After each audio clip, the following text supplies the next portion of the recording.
Hong Kong Bangkok ఎందుకు దండగా స్వర్గం ఇక్కడే ఉండగా ఎస్ భారత్లోని థాయ్ రాజా థాయ్ అంటూ పేట్రేగిపోతోంది స్పా మాఫియా. మసాజ్ ముసుగులో చీకటి కార్యకలాపాల్ని నడిపిస్తోంది. గల్లీ గల్లీలో ఈ గలీజ్ కల్చర్ కనిపిస్తోంది. వెల్నెస్ స్పా అంటూ లోపల డర్టీ పిక్చర్ నడిపిస్తున్నారు. ఇలాంటి విచ్చలవిడి వ్యవహారానికి అడ్డుకట్టపడేలా గుజరాత్లో ఒక అడుగు ముందుకేశారు. మరి మన దగ్గరేంటి పరిస్థితి? ఈ స్పాకి అడ్డుకట్టపడేది ఎన్నడు?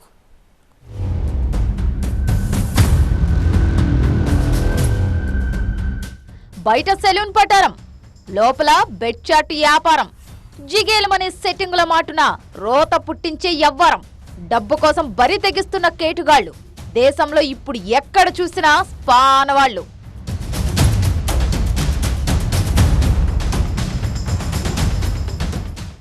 ఢిల్లీ నుంచి గల్లీ దాకా ఇప్పుడు ఎక్కడ చూసినా స్పా సెంటర్లు కనిపిస్తున్నాయి. అద్దిరిపోయే ఇంటీరియర్ తో కళ్ళు జిగేలమనే అంబియన్స్ తో దర్శనమిస్తున్నాయి. బయట హెల్తీ కొటేషన్స్ కనిపిస్తాయి. ఇక లోపలికెళ్తే కథ వేరుంటది. స్పాతో బ్రోతల్ దందా చేస్తున్నారు. మసాజుల మాటున రోత వ్యవహారం నడిపిస్తున్నారు. మెన్యూలు పెట్టి మరీ యథేచ్ఛగా వ్యభిచారం చేస్తున్నారు కేటుగాళ్లు.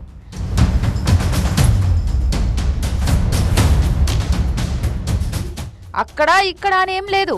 ఇప్పుడు ఎక్కడ పడితే అక్కడే కనిపిస్తోంది ఈ దరిద్రపు దందా. పట్టుబడితే ఫేస్ ఆఫ్, దొరక్కపోతే దొరబాబే అన్నట్లుగా ఉంది పరిస్థితి. ఎందరో యువతుల్ని ఈ రొంపిలోకి దింపుతూ వాళ్ల జీవితాలతో చెలగాటమాడుతున్నారు కంత్రిగాళ్లు. నిరుద్యోగ యువతులను ఈ దందాలోకి దింపి డబ్బులు దండుకుంటున్నారు. దేశవ్యాప్తంగా ప్రతిరోజు ఇలాంటి దందాలెన్నో బయటపడుతూనే ఉన్నాయి. స్పా మసాజ్ సెంటర్ల మాటున వ్యభిచారం చేస్తున్న కేటుగాళ్లు నిత్యం దొరుకుతూనే ఉన్నారు. అధికారులు సైతం తనిఖీలు నిర్వహిస్తూ ప్రతిరోజు వందల సంఖ్యలో స్పా సెంటర్లను సీజ్ చేస్తూనే ఉన్నారు. అయినా ఈ డట్టి దందా మాత్రం ఆగట్లేదు. ఇక ఇలాంటి కల్చర్ను కత్తిరించాలంటూ గుజరాత్ ప్రభుత్వానికి అక్కడి సిఐడి కీలక సూచనలు చేయడం ఇప్పుడు చర్చనీయాంశంగా మారింది.